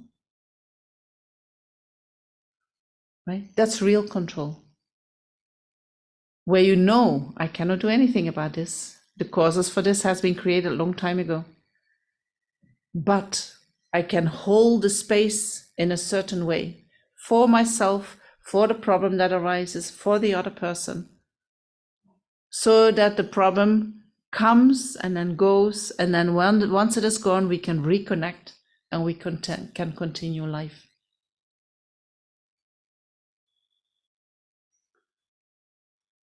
Right? Easier said than done. But it is like a skill that we can develop slowly, slowly. Every time we become better, we become better in how to be with life. Life is, we are living life, and within every life there are problems, right? How big the problem is very much depends upon the way we see it. But no matter what life we choose, problems will come. That's the nature of our life, right? When we have a life that we think, oh, I don't want to get married. So many problems coming with marriage. But then we are not married, but problems of not being married come. Right? We can choose. Either I'm going to have the problems that come with being married, or I'm going to have the problems that come with not being married. When I choose to have children, when I choose having children, I will also receive the problems of having children. But when I choose not to have children, I will have the problems of not having children. Right? No matter what choice we make, it comes with a package of problems. So then the only thing that we cannot choose for a life without problems is not possible. We will always have problems. But what we can choose is how I am with the problems. What do I do with the problems? What is my relationship with the problems? What is my relationship with my mind when I have problems? And the better we can, the more we know how to do that, then we'll walk through life. Problems still come, but we can just walk through them. They're not disturbing us as much. They're not taking us away from what our life is about. They're just something that arises, and we know what to do with that. Right? So we walk more easy through life when we have more knowledge about the mind, when we have more insight into reality, right? And how things actually are. When we have more distance from our disturbing emotions that create so many stories about reality, but they're not really matching reality.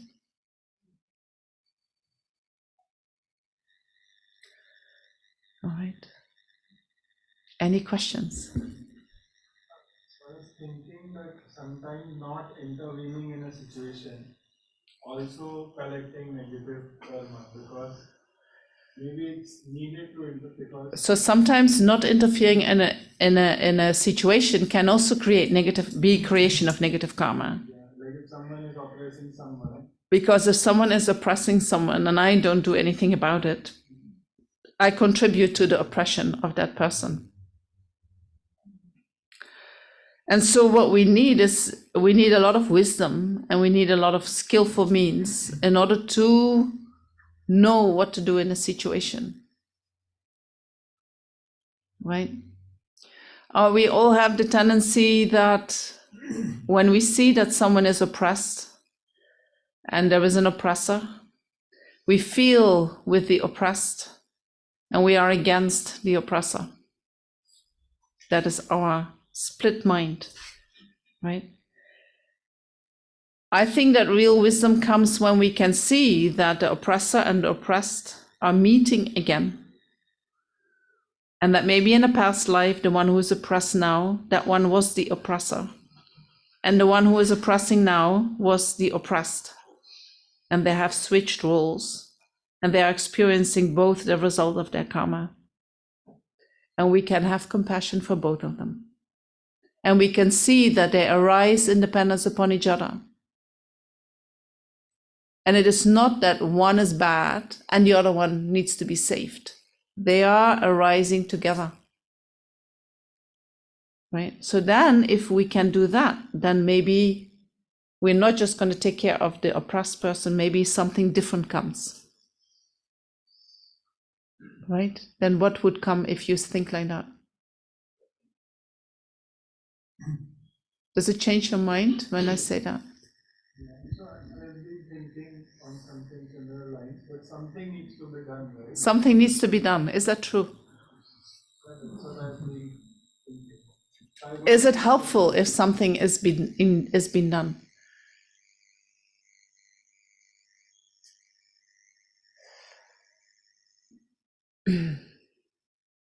So our view, the way we see things, we see this moment in time. We don't see the whole lifetime, and definitely we do not see many, many lifetimes, right? Our view is quite limited. When we look into the lamas, how they view situations like this, they look from very afar. And when you talk about oppressor and oppressed, I've talked regularly with my teachers about this, and they say, has been happening since forever. Always the same thing that is coming back. Right? How can I become free of these forces? That's what we can learn.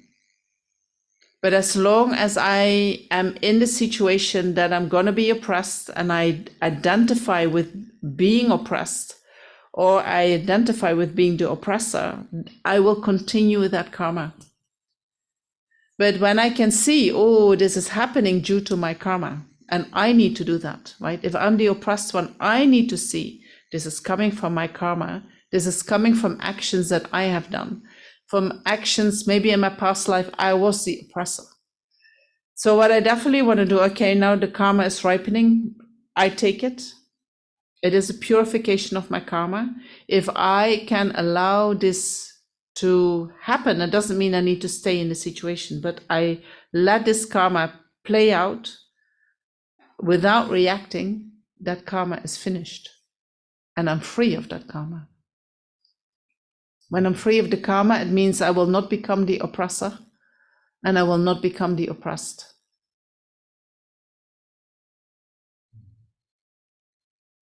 Right? But we only can do that ourselves.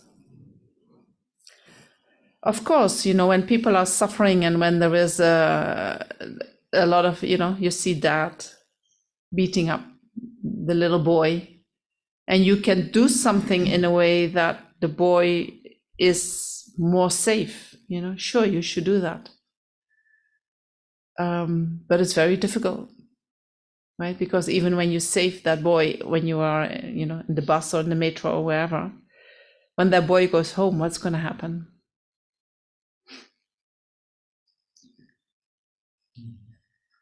Yeah. Venerable, I think, this argument would work well for me, Mm-hmm. being a card-carrying Buddhist. Mm-hmm. But for someone who doesn't say yet take on rebirth, Yeah. cumulative consciousness, or even if you do, then there's the question how to avoid it in the future. The karma may, that particular karma may, Mm-hmm.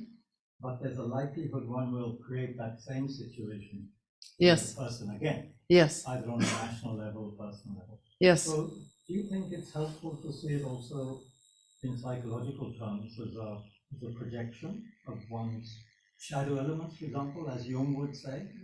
That the oppressor is a onto the other, yes. seeing our darkness in the other, and so we attack it because we haven't dealt with it in ourselves.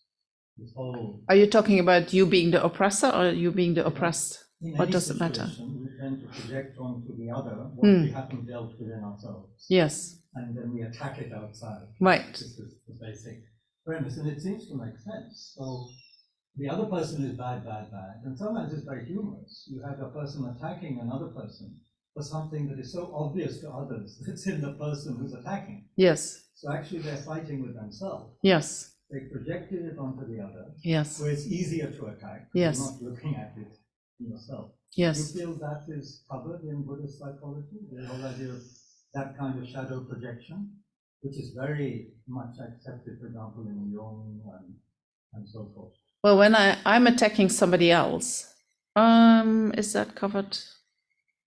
I think Buddhist psychology is a little bit different. So what we would say is that when I'm attacking somebody else, for instance, you hurt me and then I attack you back because I think you're so bad that you have been hurting me, then Buddhism says, but the fact that that person is hurting you is coming from your karma. And when you hit that person back, you create new karma to experience the same thing in the future. So that would help to stop engaging in that action. And you say, okay, what just came to me is something that I created myself. And I accept that. And whatever you do to me, I take that as a purification of that karma, right? And if I can do that, then whatever that other person is doing to me is not something different from my mind. Right. It's just a ripening of something from my mind, right? So I think that is how Buddhism takes that. Almost as though the current projection is just a continuation of what we've been doing in the past. Yes. But it's very interesting, I think, sometimes. I'm saying you're jealous, you're greedy, but actually I'm jealous, I'm Yes, greedy. yes, yes. But I'm seeing it in you. Yes. I'm just seeing it in myself. Yes. And so, I'm just wondering. Yes, we are blind for that, no? That particular angle in Buddhism so far. It's probably there, I just haven't noticed it. Well, I think everything that we are seeing is a projection of a mind, Right. right? And then when we are emotionally disturbed by something that we think that we see, that always has something to do with our own emotions, right? So when I think, oh, that person, if I'm not here, they're going to do this and this and this and this. Most likely, what I think that other person is going to do is something that I would do, right? So then if I can then turn my attention to my own mind and say, oh, where are you doing that? Then I can address the real problem. Then I can do something about that. Then the moment I have addressed that problem, I won't see it anymore outside me. Right? All these people who are trying to get rid of, to take something that they're not entitled for, that they don't occur anymore. They're not there anymore. I don't see it anymore. Right? Yeah. So when we were being a therapist and also having a lot of stories in my mind currently, so what I see is that a person goes through a story. Like for example, if it's a divorce case, a person was in love with someone, and then there was a point that the situation that he goes through anger. So love was also the truth at a certain point of time, and that anger is also that person's truth. Like we negate that anger always, that this shouldn't come because I can't accept it. It shouldn't come because I can't accept it. Like the person who's getting, who's getting oppressed with that anger, doesn't accept the anger that the other person is giving to them. So the thing is that person can accept the good part in that and cannot accept the negative part. But if we go through that storm period, like mostly a situation is that a person cannot go through a situation and then they want to just leave that person or situation. So if we accept both the things with the same mind, like the storm is coming and you just sail through it. But why don't we accept? We just want to evolve into a better person. Because we believe that what we call love is actually has a lot to do with attachment. And when there is strong attachment, then attachment means you are actually giving me what I want. As long as you give me what I want, I'm fine. But if you stop doing that, I'm going to be very angry with you. So there is attachment, and when there is attachment, there is always anger when the benefits are not there anymore. We call that love. That's not love, right? Love means I want you to be happy. I want you to have what makes you happy. That's loving kindness. It's not about me, what I get, right? If I really have true loving kindness for you, even if you don't give me what I want, I'm not going to be angry because I'm about what makes you happy, right? So that love, that attachment, it always goes together with the anger. When there is strong attachment, there is strong anger. So you have to teach your people that what they call love is actually not love. It's just attachment. Attachment is very self, and love is... It's totally self-absorbed. You're doing something that benefits me. Now you stop doing that, I'm angry with you. Yeah. So then it becomes very emotional. Not much mindfulness there, not much understanding there about their own mind, about their own motivation of being there. Yeah. And then there are lots of problems. The more loving kindness there can be for each other, the less problems there will be in the relationship. Can you help me look if there are questions online? Yes. Yeah.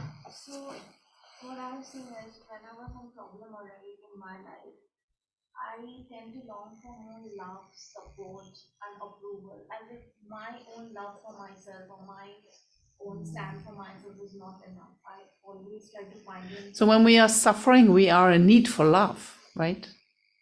But if the other person cannot give that, we do not get that love and support from people around us. And how do we give that to ourselves? Yeah. Yes. So when we spoke about in the first part of today, before the break, that when problems come, we need to hold somehow the space for ourselves in which we are very loving and kind towards that suffering aspect in ourselves. Often the suffering where the parts in our mind where we feel the suffering, there is an absence of love. There is an absence of connection. There is an absence of things that we need in order to be able to go through the pain. There is an absence of the things that we need in order to go through the pain. So when that absence is there, we are reaching out to others, please give me that. But when others can't do it, we are like, I don't know anymore what to do. But you are free to give that to yourself. Right? When we feel the absence of love, that means that you are actually not with your suffering. When you are mindful of your suffering, love is there. Right? So giving that to yourself, that is something that we need to learn. How do I do that? Suffering comes, or we just want to run away from ourselves, and other people have to give us what we can't give to ourselves. That we need to change. And we need to say, I can give that to myself. Yes, I'm suffering. Yes, I feel alone. Yes, I feel lonely. Yes, I feel I don't want to be here, and I'm going to be here, and I'm going to love myself no matter what. Right? I think that's a very hard practice, but when you can do it, you will see so much benefit in how you deal with your own problems, but also how you deal with others. You become so much more tolerant with other people because you know yourself in the suffering, and you can see others in their suffering. So you become less judgmental, more kind, more accommodating, more patient. Okay, I'm just going to have a look at the questions, even after living the situation. And the person is often seen that the person returns after a gap, only to repeat the behavior situation. How do we manage this return situation? So if a person returns, you have a difficult situation, you leave that situation, and then the person returns in your life. I mean, who's doing that? So we're always free to go, right? We are always free to say, no, sorry. I have moved on, if maybe you haven't moved on. How do I maintain the mindfulness every day or multiple times a day? Is it by recalling the knowledge many times? So we have the habit at the moment to not be mindful, right? At the moment we have a habit of being distracted. Being distracted is the opposite of being mindful. So our mind has the habits, when problems come, I want to get away. I want to be distracted. I don't want to feel my problem. I want to get away. So mindfulness is like bringing the mind back and accepting the problem, feeling the problem, being mindful of the problem. We have the habit of doing the opposite. So if we want to train ourselves in being with whatever is arising in the mind, we need to put some effort in it. And whether you do that with the daily meditation practice, in which you practice becoming more mindful of these 10-15 minutes every morning, or half an hour, however long you do it. But you can also, during the day, bring your mind back to the present moment. Bring your mind back to the present moment. And every time you do it, you are breaking the habit of being distracted. But it will take time, right? It is a long-term habit that we have. So we have to repeat that over and over again. And every time you do it, in your daily situation or in your meditation practice, you are breaking the habit of being distracted. And you have to say to yourself, well done. Today I brought my mind back 3 times. Fantastic, right? Oh, today I only did 1 time. Still better than no time. Changing the Sara. Changing? Sara. Sara means? All the system, but we are all system of the habits which are long. Yes, long-term habit that we try to change. Yes, yes. I can't see the third question. And so then when we practice mindfulness, then there is already some knowledge there, right? The reason why we practice mindfulness is based on knowledge. I know that when I'm mindful and I feel the feeling, the disturbing emotions will not arise that strongly. There is already knowledge. Without knowledge, we cannot practice anything. If asking someone to change something about their attitude is totally self-absorbed, then it means we should never ask someone to change anything about them or their attitude. Is that true? That's posited very strongly. So if I have said anything in that direction, what I mean is that we do not have the capacity to change other people's mind. Only the person themselves can change their mind. The Buddha mentioned that many times, right? He said, I cannot wash away your negativities. I cannot, change your actions, and I cannot purify your actions. The only thing I can do is teach you the truth. The truth about reality. And so in order to teach someone the truth about reality, people need to be open to hear that. We can't shove it in their mouth and say, you need to know the truth. That doesn't work like that, right? Only when people say, hey, can you help me? Are they willing to listen and actually apply the things that you are saying? So we cannot change, but does it mean that we can't pull people up? No, I also don't think that. So when people do things that are harmful for you, I think it is totally fine to say, excuse me, that is not okay. And I want you to stop doing that. But you need to acknowledge that you don't have the power to make that person stop doing that. The person might listen to you or might not listen to you. And when they do not listen to you, it is your responsibility that you walk away from that person. Your best hope maybe to change, if you can change anything in your life, it's changing in yourself. The only person where we can make changes is in yourself, And that's yes. the one thing that then might affect another person. And that might affect another person, yes, yes. But I don't think you should change your own mind so that it might affect the other person, right? We don't use that motivation. Yeah. Yeah. All right. Are there any more questions? There's so much to say, right? I feel like I only tipped a little bit.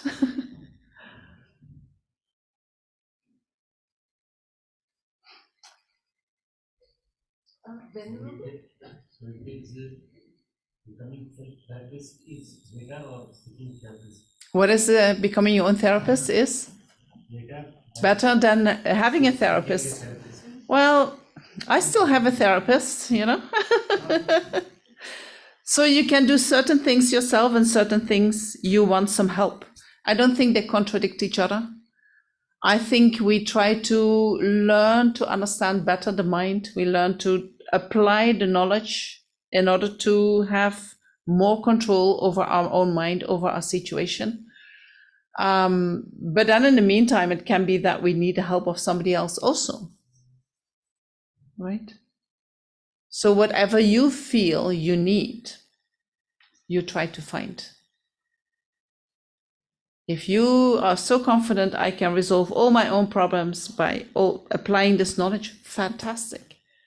But if you feel like, well, actually I'm a beginner, and I still feel like I'm a beginner, I know a little bit, I can do a little bit in my own mind, but not everything, because there are certain things that are so deep and so painful, I need someone to be there to listen to me. You know, then for these things, I go to a therapist.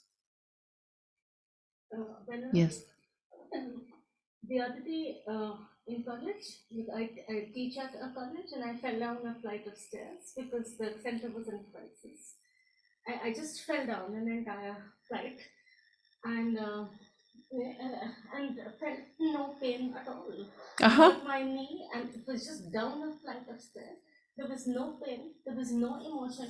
I spoke to nobody about it. I just got up. I understood that there was a crisis because the exam had to be, they had to start the exam and the question papers had not reached us, and it was in a total state of chaos, and that's the only thing I was thinking of.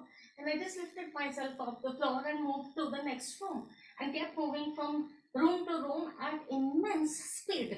There seemed to be nothing holding me back, neither pain nor emotion, nor the need to go to the medical center, and nor did I make any mention of it to anybody. A colleague also fell down a few days down the line. It was just a small fall, not an entire flight. I fell down an entire flight. But there was just so much noise made. They had to rush her to the medical center. Somebody had to support her.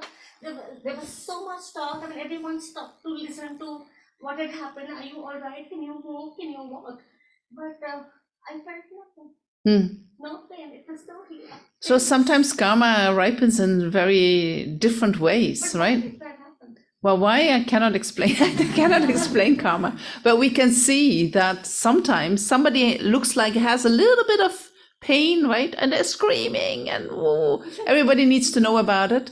And sometimes we go through a huge thing and we feel nothing, right? So the karma ripens very different.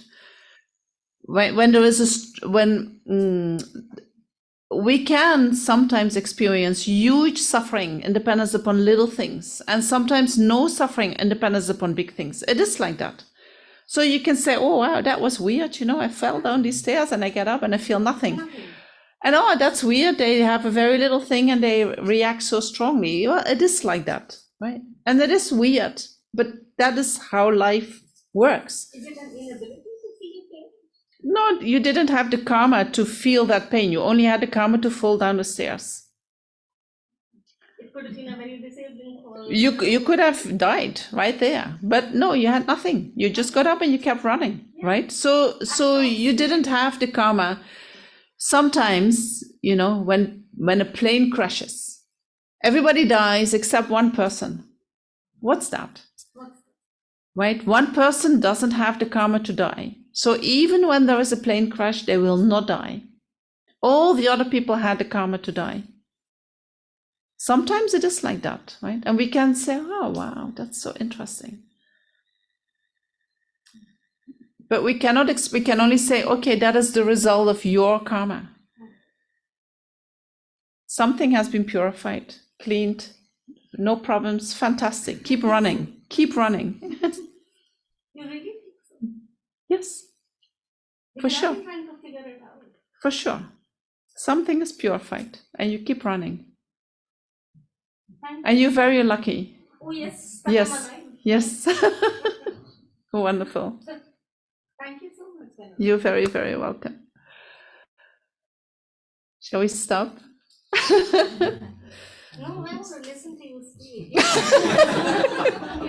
I'll come back another time. I've been very greedily listening to you, Venerable. Please don't stop. Just for now. So on behalf of Tushita Devi, I just want to thank you for coming to the center again. Thank you very much. And yeah, thank you so much. And Thank you to everyone for coming in person and those who joined us online as well. So our regular program is back underway after the winter break. So we have Dharma talks with Nico, we have pujas, we have we're going to start a series this coming month where on Thursday evenings we'll have a book club as well as film screenings. So we'll be doing that.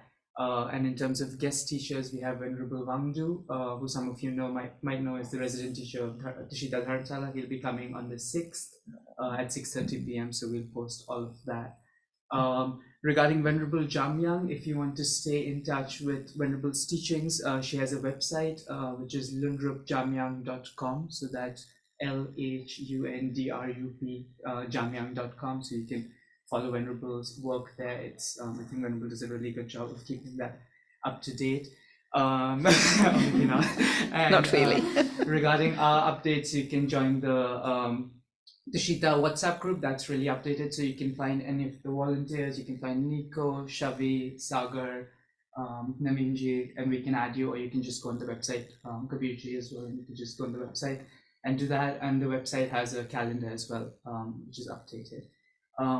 Venerable will be moving to Nalanda in France soon, so she's going to be a teacher's assistant for the master's program over there. So we're really fortunate to have her here, and hopefully, as someone was saying, hopefully when Venerable keeps passing by, she'll come to Tushita.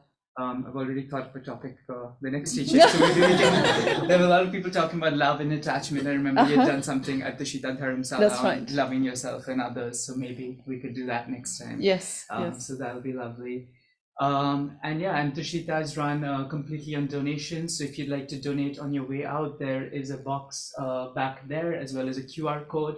And for those online, and even if you want to go on the website, we have an Amazon wish list. And if you'd like to also volunteer, like a few of us do, you can just send an email to Tushita and we'll get back to you with how we can work together. I think that's pretty much it. So thank you very so much. And thank we you. will take a group photo with Venerable, if that's okay. Yes. So we can. I thought maybe. And yeah, just something that the younger generation is doing a great job taking on work with feedback, because I also have to move elsewhere. So thank you for what you're doing, Nikolai, you, Navinji, all of you youngsters are now going to run the place and give the teachings and invite teachers. And so thank you for doing that, so that people can continue to benefit. So thank you, and thank you, Venerable. That was most useful and instructive, and I hope we will be able to bring Venerable back again many times. Thank you, thank you. And for what you just said, I do have a website, but my program will not, I'm not sure, I might just be teaching at Nalanda. But I also have a YouTube channel. And so previous teachings, they are there and they're freely available, and people can watch these videos. Same name, just type my name on YouTube and you get the channel. All right. Dedications? We can dedicate as well. And we also have daily meditation. Sagar just reminded us. So we've got Monday, Wednesday, Friday. at 9 a.m. at the moment, as well as different pujas already mentioned, but depending on the Tibetan calendar, we keep posting stuff, so you'll get those updates as well. So the daily meditations are here or online? They're here and online. Both. Here and online. Yeah, drop-in meditations. 9 to 9:30, 9:30. Yeah. Every day? Yeah, Monday, Wednesday, Fridays, in person and online. Yeah. Tuesday and Thursdays only online. I was thinking, yes. Also tonight we have a puja for Venerable who was a long-term member of FPMT. Yes. To NA. Oh yes. So this evening at Tushita, 7 o'clock, we have a medicine Buddha puja with some Para prayers. Yeah, and those online as well. I don't know if you heard that, but so 7 p.m. this evening we have a medicine Buddha practice for a long-time student of FPMT. So if you'd like to, is it going to be online as well or just in person? It will be online. Okay, so online and in person. Great, yeah, so we can dedicate and then we can log off and. Okay, so let's quickly dedicate all the merits that we gathered. It's very precious to have opportunities where we can think about the mind and where we can maybe bring in new ideas that give us a different perspective. Because getting out of our problems and living life, and making life most meaningful, that is really, we can make something, we can change the course of our life by making it most meaningful, moving away from the problems and connecting really what is essential in our life. So we can be grateful that we find these opportunities to think about the mind and to think about different perspectives and working with our own mind. And then having done that, we have created a lot of merit, and we dedicate that merit towards the benefit of all sentient beings, towards the happiness of all sentient beings. And we can think that whatever we have learned today, may that become a cause for my potential of wisdom and compassion to grow, and to grow more and more, so that I can be of greatest benefit to both myself and to others.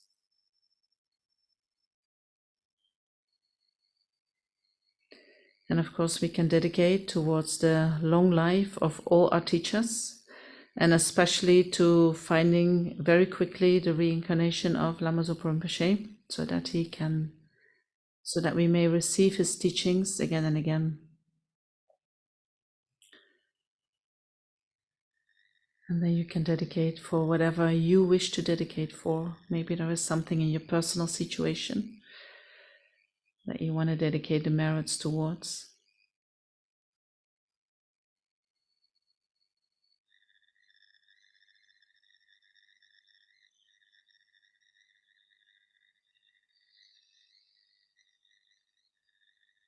And then I want to thank you all for being here, and for Tushita giving me the opportunity to do a last teaching for now in India. And I hope you all have a good coming home and a good day. Thank you. Thank you.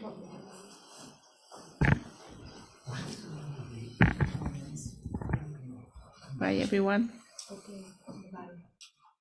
Bye-bye. Take a photo. Oh, we take a photo.